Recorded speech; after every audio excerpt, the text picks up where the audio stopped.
Bismillahirrahmanirrahim. Assalamualaikum warahmatullahi wabarakatuh. Modul akhlak minggu yang ke-8 tahun 2. Adab tidur 2.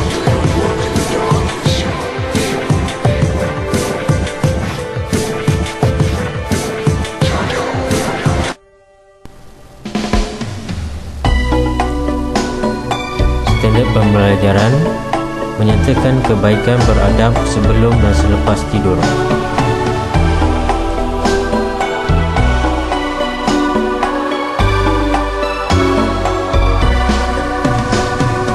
Ayat yang berkaitan dengan tajuk surah An-Naba ayat 10 dan ayat 11. وَجَعَلْنَا اللَّيْلَ لِبَاسًا وَجَعَلْنَا النَّهَارَ مَعَاشًا. Kepada para ibu bapa, zikir yang paling baik sekali untuk menidurkan anak.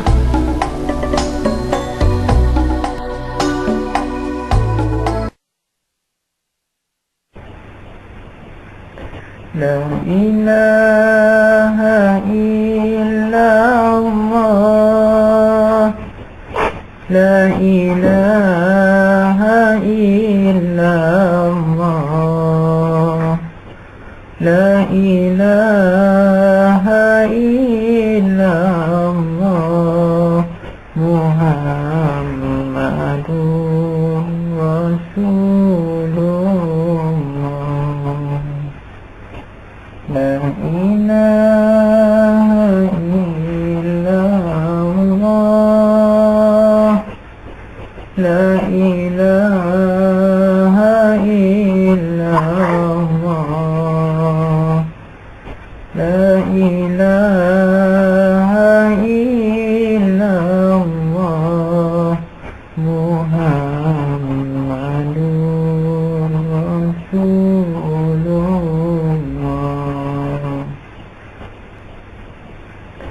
La ilaha illallah,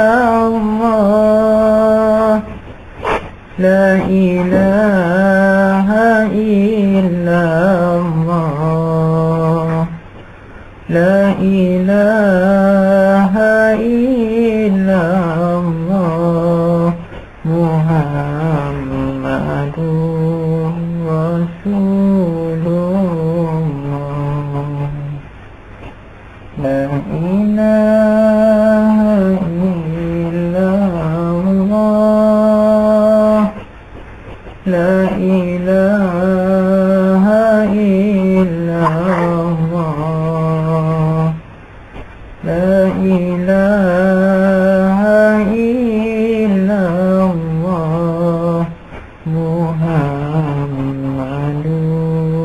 Rasulullah.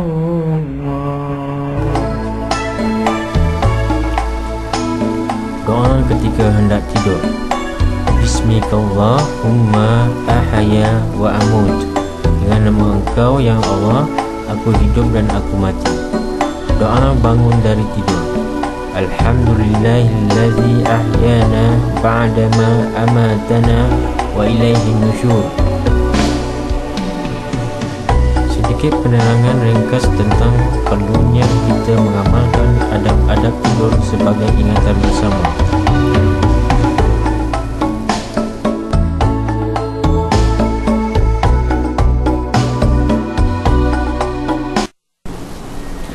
Assalamualaikum warahmatullahi wabarakatuh, murid-murid.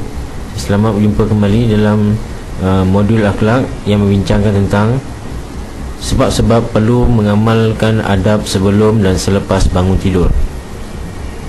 Mengikut disenaraikan beberapa perkara yang perlu kita ambil perhatian dalam mengamalkan adab-adab sebelum dan selepas bangun tidur.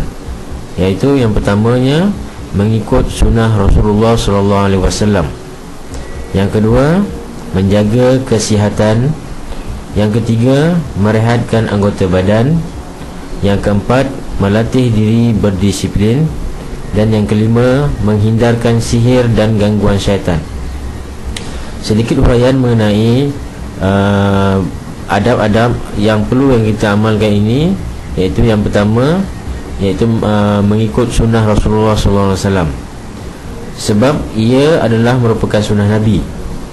Maka barang siapa yang menjadikan amalan Nabi sebagai cara hidup mereka, pasti akan mendapat balasan pahala.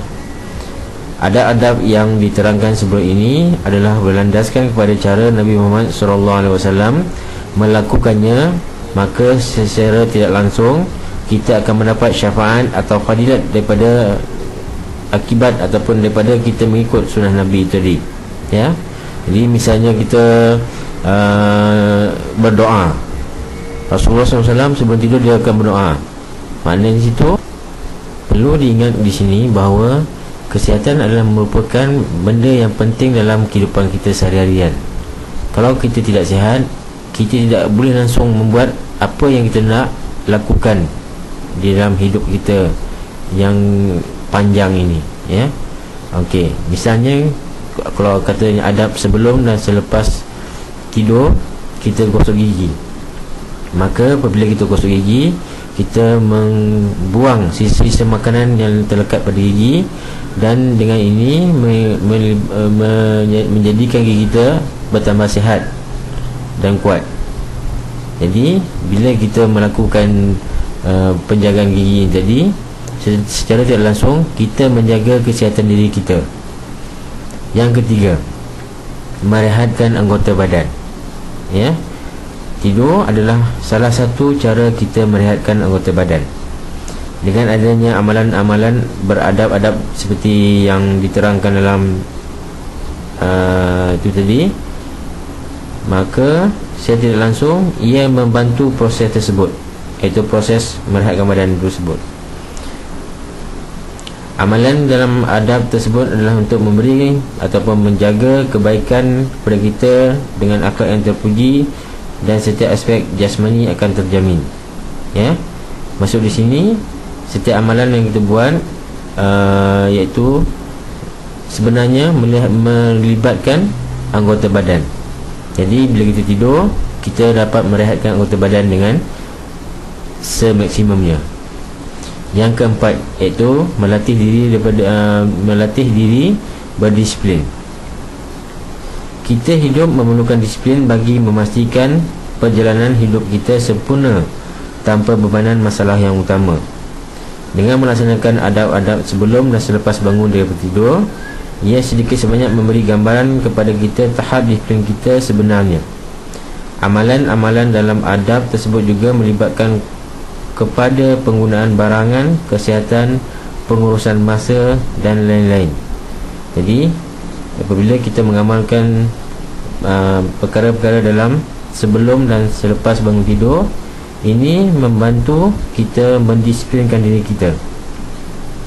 Dan yang akhir sekali, iaitu menghindarkan sihir dan kegangguan syaitan.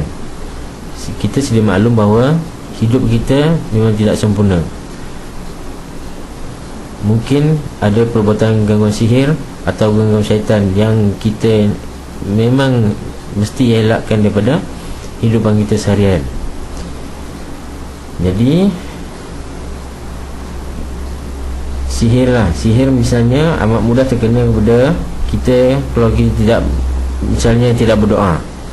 Jadi badan kita ketika kita tidur, badan kita dengan jasad, roh dan jasad akan berpisah. Jadi badan tidak ada berpenghuni. Jadi kalau kita tidak menggunakan amalan-amalan yang kita sepatut buat sebelum tidur, syaitan mudah masuk dalam badan kita. Sebab-sebab perlu kita amalkan adab sebelum dan selepas bangun tidur. Terima kasih. Sekarang mari kita dengar pula akan kuliah mengenai zikir terbaik sebelum tidur.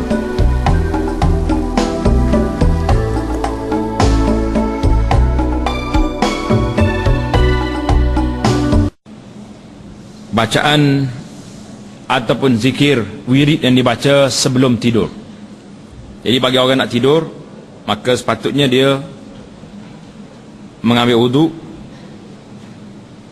dan dia baca zikir-zikir yang diajar oleh Nabi sallallahu alaihi wasallam ini, yang insya-Allah kita sama-sama baca zikir ini. Bagi orang yang tak ingat, dekat dia nak tidur, dia boleh pasang balik rekod apa yang kita buat ni, dengar balik sambil-sambil nak tidur, baca ikut dia sampai terlena insya-Allah. Jadi tengok Nabi kita sallallahu alaihi wasallam apabila nak tidur, baginda yang pertama sekali dia akan baca surah 3 qul ini, qul huwallahu ahad, qul a'udzu birabbil falaq dan qul a'udzu birabbin nas. Kemudian ditiupnya ke tangan dia, tangan ini disapu seluruh tubuh dia setakat mana yang sampai. Rasulullah SAW akan membaca 3 surah, iaitu surah Al-Falaq, An-Nas dan Al-Ikhlas, ditiup ke tapak tangan, kemudian disapu ke seluruh anggota badan sebelum baginda tidur. Jadi dia buat berapa kali sini? Nabi kita buat 3 kali. Baca 3 qul ini, tiup ke tangan dia, sapu balik sapu tubuh dia, habis semua setakat mana yang sampai tubuh. Jadi itu dia panggil pagar diri kita. Kita ni tak tahu orang nak khianat kepada kita, syaitan melalui jin, dengan kita pagar dengan kalimah Allah Ta'ala yang gagah ini, maka mereka tidak boleh memudaratkan kita insya-Allah.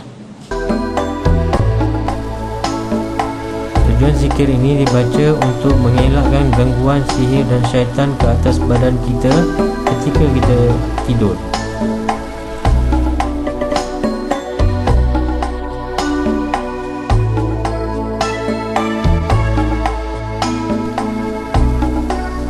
Itulah tadi sebuah ringkas mengenai amalan Rasulullah SAW yang menjadi sunnah, dan mengapa kita perlu melakukan adab tidur ini. Akan disambung tajuk ini pada minggu yang ke-21 insya-Allah. Sekian, wabillahi taufiq wal hidayah. Assalamualaikum warahmatullahi wabarakatuh.